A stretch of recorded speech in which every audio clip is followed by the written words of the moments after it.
Boker Tov, il est 8h heure de Jérusalem, 7h heure de Paris. C'est l'heure du premier journal d'information ce matin sur Studio Qualita, relayé sur les ondes de Radio J.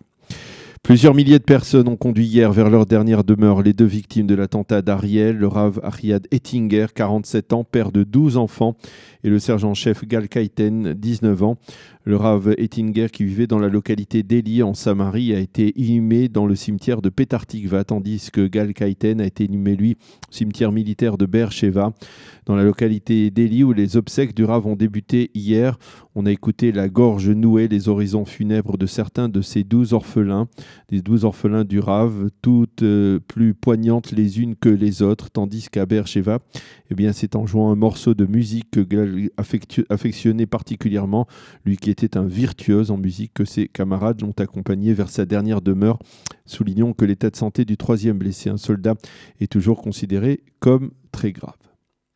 Quant aux forces de sécurité israéliennes, elles poursuivent leurs recherches pour mettre la main sur le terroriste qui a frappé pour l'instant sans succès. Un mot de politique et de campagne électorale. Maintenant, le leader du parti bleu-blanc, Benny Gantz, a affirmé hier soir que s'il était élu Premier ministre, il demandera la création d'une commission d'enquête officielle pour déterminer le rôle joué par M. Netanyahou dans le fameux marché d'armes des sous-marins, d'achat des sous-marins allemands à Israël, afin de vérifier s'il n'y a pas eu là une relation corruptive qui serait liée à Binyamin Netanyahou. Quant à Moshe Yaalon, l'ancien ministre de la Défense, au moment justement de la conclusion de ce marché, il a demandé à M. Netanyahou ce qui s'est passé pour qu'il décide d'augmenter le nombre de sous-marins à acheter auprès des Allemands. La ministre de la Justice, Ayelet Shaked, n'a pas du tout apprécié la décision de la Cour suprême dimanche soir d'invalider la candidature de Michael Ben-Ari de Otzma Yehudit et de valider celle des partis arabes, en particulier du parti Balad. Et pour tenter donc de réduire l'influence de la Cour suprême ou de modifier la procédure de désignation des juges, Shaked a présenté hier ce qu'elle a appelé son plan des 100 jours. Il s'agit d'une série de mesures révolutionnaires que la ministre a l'intention de concrétiser dès son arrivée au ministère de la Justice, si bien entendu elle retrouve son poste au lendemain des élections. Dans ce programme, Ayelet Shaked prône l'annulation pure et simple de la commission de nomination des juges pour les juges de la Cour suprême et le vote de la loi qui donnera toujours à la Knesset la priorité sur les lois, sur le vote des lois, même si celles-ci sont ensuite cassées par la Cour suprême. En annonçant son programme hier, Ayelet Shaked a accusé les juges de la Cour suprême d'avoir, je cite, effectué un véritable coup d'État juridique. Des centaines de personnes ont participé hier devant le siège des Nations Unies à Genève à une manifestation de protestation contre l'hypocrisie du Conseil des droits de l'homme de l'ONU au moment où celui-ci se réunissait à nouveau dans le bâtiment pour condamner une énième fois Israël, en particulier pour ses agissements dans la bande de Gaza.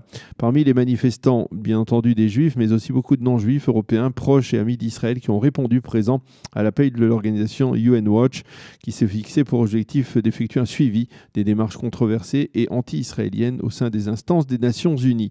Durant cette manifestation, une délégation d'officiers israéliens de réserve a présenté une exposition dans laquelle on voit des photos qui montrent comment les terroristes palestiniens utilisent la population civile comme bouclier humain face à l'armée israélienne, et ce en particulier dans la bande de Gaza, en particulier donc pour le Hamas. Le Parlement jordanien, qui est traditionnellement, on peut le dire, hostile à Israël, a exigé hier l'expulsion de l'ambassadeur d'Israël à Amman. Motif, la décision israélienne de fermer à nouveau le site de la Porte de la Miséricorde sur le mont du Temple à Jérusalem. Les membres du Parlement ont également exigé du roi Abdallah de Jordanie qu'il rappelle à Amman l'ambassadeur jordanien en Israël. Et enfin, ils ont réclamé purement et simplement l'annulation des accords de paix qui ont été signés en octobre 1994 avec Israël. Une déclaration importante du seul ex-chef d'état-major récent qui n'est pas encore entré en politique. Le général Gadi Eisenkot a en effet affirmé hier que le Hezbollah avait projeté de faire entrer via les tunnels offensifs qu'il avait creusé en dessous de la frontière israélo-libanaise, quelques 5000 combattants. Donc à l'intérieur du territoire israélien, avait été question à l'époque de conquérir purement et simplement la localité de Metula pour le Hezbollah. Nous avons identifié le problème il y a 4 ans et nous avons ensuite agi en fonction, a précisé le général Gadi Eisenkot.